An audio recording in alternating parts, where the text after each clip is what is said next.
This is my review of the album Klute that was released in 1971.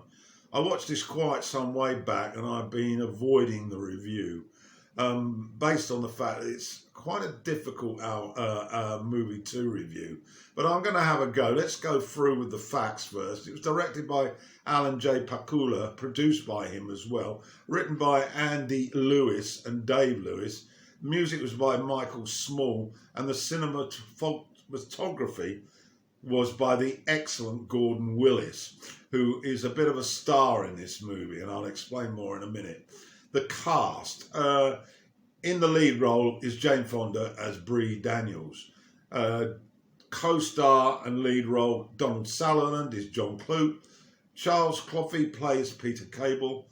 Roy Snyder is Frank Ligorine. Dorothy Tristan plays Arlen Page, Rita Gam is Trina, and Nathan George is Trask, and Vivian Nathan plays the psychiatrist. Okay, now there was also a very small part for a young Sylvester Stallone in here, but I didn't see him. This was quite a successful movie with regard to awards, and the Academy gave Jane Fonda the Best Actress statue for this.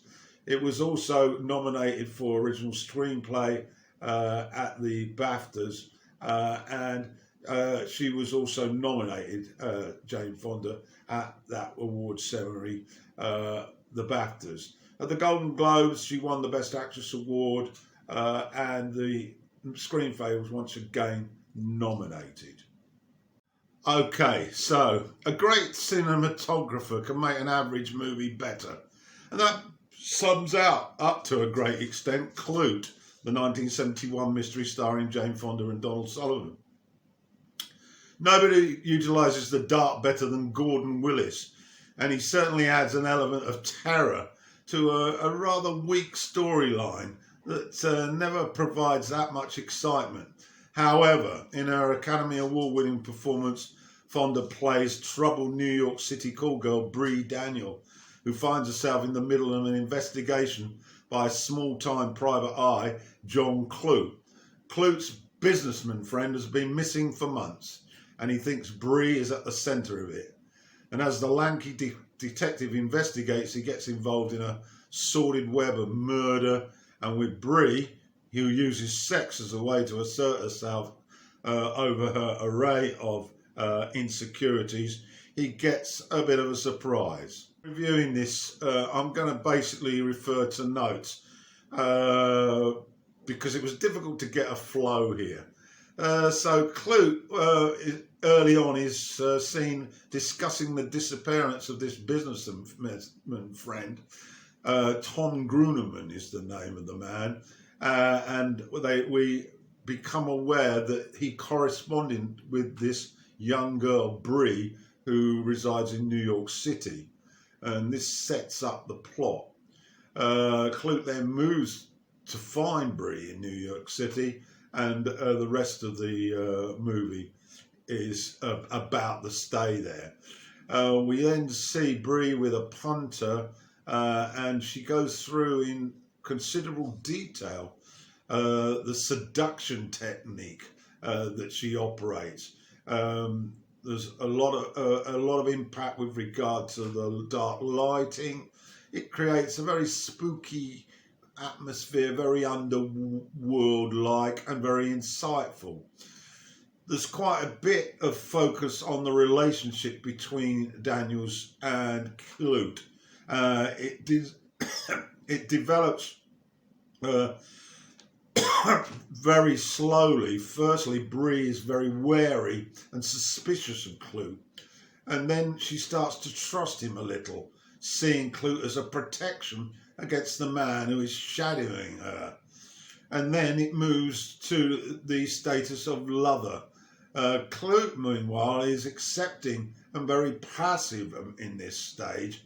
He's wanting to establish some trust, but he's still assured, protective, and he finally commits to Bree as a person rather than just a client.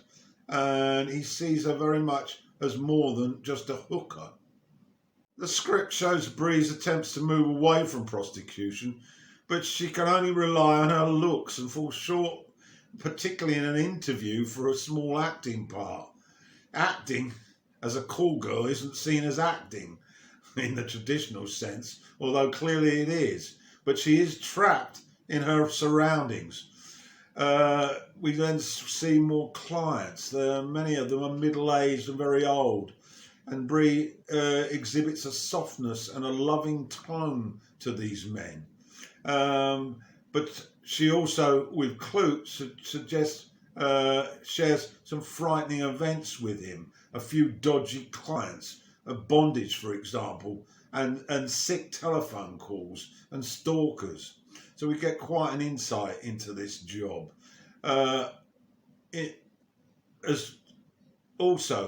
Bree, when being protected as such by Klute, is seemingly unable to avoid her need to fulfill a sort of sex addiction, and joins Klute in a made-up camp bed. But after consuming, feels it necessary to tell him that she didn't come. It's all part of this self-protection in terms of feeling in control and not giving way to an abandonment with a true love experience. I mentioned earlier the cinematography. New York City is visualised as a dark, seedy, cold, somewhat dangerous place, and this is metamorphosized through call girls' working day and their home environment.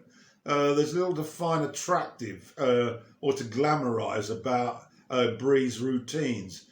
She's not poverty-stricken for sure, but she's not exactly bathed in riches either. And then we focus on the detective work. Klute's unable to unearth much about Gruneman's habits, where he frequented, etc. But he clues into what might have happened rather than the fact that he was a punter. Klute's feedback to the man funding this work is also rather unsubstantial. The purpose of why he's there becomes almost a side plot. The main course is Bree as a character, as a survivor, as a woman, and slowly breaking away from the job that alienates her from life's pleasures. She has seen so much of the sordid side of life. Bree's path towards escaping this lifestyle is repeatedly tested. The addiction. One incident that sprang to mind was when she flees Klute in a taxi after a pleasurable night and ends up at a pickup bar where she meets an old pimp played by Roy Snyder. Bree is seen almost as a long-lost daughter by Snyder, returning to the den for shallow comforts before starting out looking for a new client. Klute tracks her down but can't impact her enough for her to walk away from the glamour of the nightclub delights. Klute becomes a hidden observer, sort of viewing Bree with the clients in an attempt to gain some leads in the mystery. Relationship develops. We also witness Bree laying into Klute verbally about how he appears to be judgmental of her profession and citing sort of high moral grounds. Although this is distorted, of course. He has to represent the moral majority. One of Bree's friends, a fellow hooker, who may also have been involved with Gruneman or knows of his whereabouts, is seen in the movie as well. And we go to smoochy bars where touching and fondling appears to be the norm. A bit like some of those that I've come across in Padua, air-conditioned rooms where there's a lot of sort of intimacy, physical intimacy, as a sort of prelude to the main course later on upstairs. And we also get a glimpse into the psychiatrist consultations with Bree. It gives the viewer an insight into the hooker's loneliness, her isolation, her impact on her mental health when she's not on the job. There's a chilling jazz score to get you into the mood. And we also get a view of this late night, early morning life. Physical pleasure at the top of one's shopping list constantly for a few dollars. And it has to be said that Fonda's performances is mightily impressive given a weak script. And of course, Sutherland's character is somewhat faceless. Also, we mentioned her friend earlier, and there's a sort of mini subplot when she ends up dead, apparently from a possible suicide or an overdose, as she's a junkie.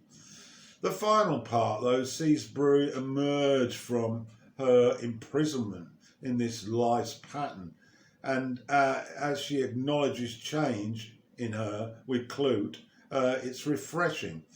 Klute makes no demands on her physically, but responds to Brie's needs and desires. And this occurs as the stalker that's been a part of the phone calls becomes more frequent. Shares that she believes that the phone calls from this is probably an ex-client, and this sort of touches Klute's detective mind, and he quickly gets thrown down a road towards a correspondence to the financial sponsor, who he suspects may well be more involved than just paying him for his services. And the sponsor, it appears, is the sicko. And we then get a sort of climax towards the end of the film where Klute is desperately trying to seek out Brie before the psycho is. And it's an attempt to really liven up what's been a very placid movie. However, I have to say that because of the performance, this film has a lot of value. So difficult for me to do this review, difficult to explain it really, because a lot of it is character driven and it's about her character. But there we are. I suggest you get to watch it. It's called Klute, and it was made in 1971, and it stars Donald Sutherland and Jane Fonda.